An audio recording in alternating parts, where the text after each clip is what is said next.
there, guys. Welcome back to another podcast, whatever episode it is and whatever day this is of our mandatory staycation. Mandatory. It's kind of, that's okay. I hope you're all doing well. If you are not, please reach out to me. And if you have any thoughts of the last podcast or this one, use the hashtag Lakeland Youth Group. But today I wanted to tell you the full story of how I became the student minister at Lakeland. It's the longer version of this because I have come to the realization, at least in my life, God uses very trivial, inconsequential, unconventional methods to do his work, at least in my life. And so, I'm going to start from the very beginning. Once upon a time, I was in high school. I went to high school once. Did you guys know that? And I decided, without even looking at colleges, that I wanted to go to Northwestern College in Minnesota. It was where my parents went, and I was like, I'm just going to go there. That's fine. I didn't want to do the whole big school thing. And I'm pretty stubborn in my ways, and so I was just like, yeah, I got accepted. I'm going to go. Okay. And so I didn't look anywhere else. I just was like, yeah, that's the place I'm going. And my dad, bless his heart, found out that there was a Christian college fair at Emmanuel Church where we used to go. And to date, I think it's the only Christian college fair they've ever had there. And he said, Seth, you need to go. You need to go. And it wasn't like a up for debate sort of conversation. It was more of a I'm making you go, so you're going. And so I said, okay, I will. And so I'm going thinking, this is dumb. I already know where I'm going. I know what I'm doing. I know what school. I know, Dad, I am 18 years old or 17 or however old I was. But I get there, and there's lots of colleges there. And I see this place that has a really cool setup. It's called Colorado Christian University. And I go over there, and I talk to them, and they're like, yeah, we got 4-day school weeks and full apartments. And the major that you want, the one that I wanted, they had. And I could maybe play basketball there. And I was like, okay, I guess I'll check this place out. And so we did some research, and I was like, okay, I guess I'll go visit. And we flew out there. And by the time we landed the plane, I didn't even get to school yet. I said, this is where I'm going. I'm going to go here. And from there, I went play basketball for a year, and then I was training to be a teacher and studying to be a teacher, history teacher, and I didn't get it after college. I could have gotten a position, but I wasn't able to because I was like one of like 500 applicants, and so I became a service writer for a Volkswagen dealership, which not the best job, but it's a job, and it actually taught me a lot of skills, so I'm very thankful for it. And so I didn't get a job there. I was there at Volkswagen for a year. I got promoted within 6 weeks, and I was there. That's another story for another time. But then we decided we should probably go home. I got gifted bed bugs to really make me want to go home because I didn't want to leave Colorado.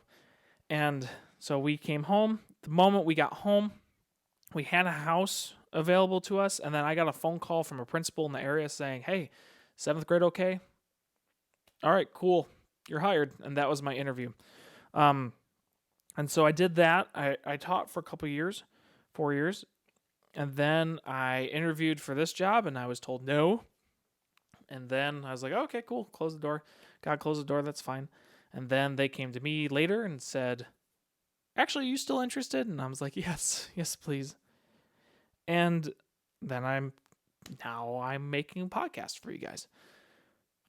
That whole thing, that whole line of thought and stuff and everything, me getting married when I was out there and all that, was because of one singular event, a Christian college fair that my dad made me go to. He made me do it. And I was just like, why would God make me go to a Christian college fair? But look at the effect that it had. And it reminds me of God using some unconventional methods in Joshua chapter 6. This is the fall of Jericho. And for days that they're called to march around the city and not attack. They just march around, which is so crazy. But verse 15. On the seventh day, they rose early at the dawn of the day and marched around the city in the same manner 7 times. It was only on that day that they marched around the city 7 times. And at the 7th time, when the priests had blown the trumpets, Joshua said to the people, "Shout, for the Lord has given you this city." Jump down to verse 20. So the people shouted, and the trumpets were blown. As soon as the people heard the sound of the trumpet, the people shouted a great shout, and the wall fell down flat, so that the people went up into the city, every man straight before him, and they captured the city. That's a crazy, unconventional, weird way to capture a city.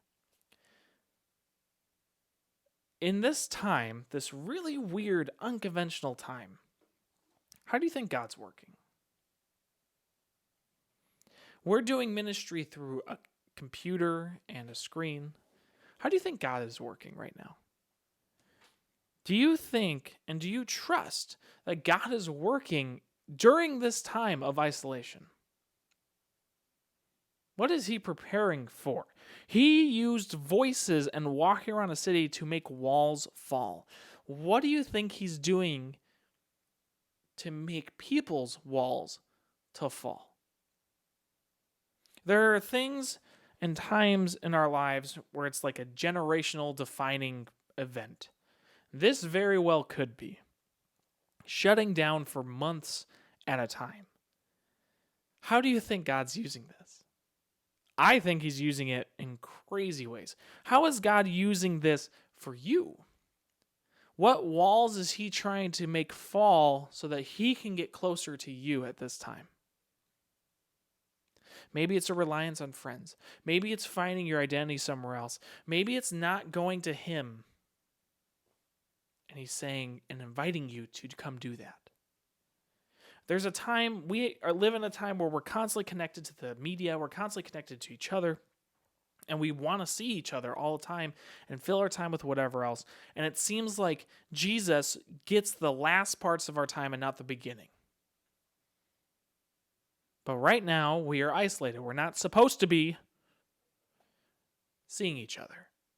We're not supposed to be hanging out. We're supposed to have a lot more time.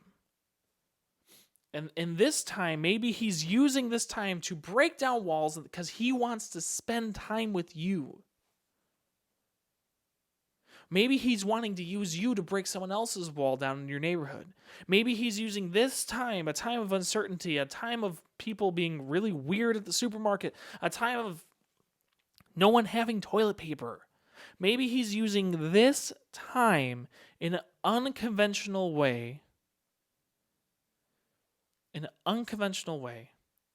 that he is using it for his good. And maybe he's just wanting you to connect with him more.